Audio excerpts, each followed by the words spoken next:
আসসালামু আলাইকুম। আজকে অনেক মজার একটা রেসিপি করে দেখাবো। শাক দিয়ে ডাল রান্না করলে খেতে ভীষণ মজার হয়।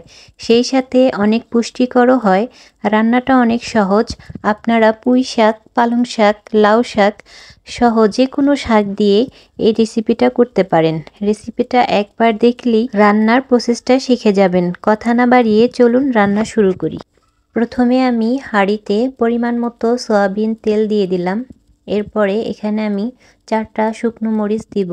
আস্ত শুকনো মরিচ দিয়েছি এখানে আমি কিছুক্ষণ ভেজে নেব। ভেজে নেওয়া হয়ে গেলে এর মধ্যে আমি একটা পেঁয়াজ আর একটা রসুন কুচি দিয়ে দিয়েছি। দিয়ে কিছুক্ষণ ভেজে নেব। তারপরে একটুখানি পানি দিব। দিয়ে এখন এখানে হাফ চামচ হলুদের গুঁড়া, হাফ চামচ মরিচের গুঁড়া, হাফ চামচ ধনিয়ার গুঁড়া, পরিমাণ মতো লবণ দিব। দিয়ে মশলাটাকে কিছুক্ষণ কষিয়ে নেব। এখন আমি এখানে মসুরের ডাল দিব। মসুরের ডালটাকে আমি কিছুক্ষণ ভিজিয়ে রেখেছিলাম। কিছুক্ষণ ভিজিয়ে রাখার পরে তারপরে এখানে দিয়ে দিব। দিয়ে কিছুক্ষণ কষিয়ে নেব। ডালটাকে অবশ্যই ভালোভাবে কষিয়ে নেবেন, এতে ডালের স্বাদটা বহুগুণে বেড়ে যায়। এখন আমি এখানে পরিমাণ মতো পানি দেব। আমি এখানে 1 কাপ পরিমাণ মসুর ডাল নিয়েছি আর এখানে 3 কাপ পরিমাণ পানি দিয়ে দিয়েছি। দিয়ে ভালোভাবে নাড়াচাড়া করে নিচ্ছি। তারপরে এখানে আমি কিছু কাঁচামরিচ ফালি দিয়ে দিব। এটা আপনারা আপনাদের পছন্দ অনুযায়ী ঝাল, যে যেরকম ঝাল খেতে পছন্দ করেন সেই অনুযায়ী দিয়ে দিবেন। এখন আমি ঢাকনাটা উঠিয়ে নাড়াচাড়া করে নিচ্ছি।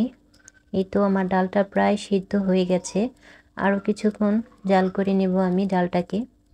এই তো দেখতেই পাচ্ছেন, যখন ডালটা এরকম গলে গলে আসবে তখন আমি কেটে ধুয়ে রাখা লাউ শাকগুলো দিয়ে দিব। এখানে আমি ডাঁটা সহই শাকগুলোকে দিয়েছি।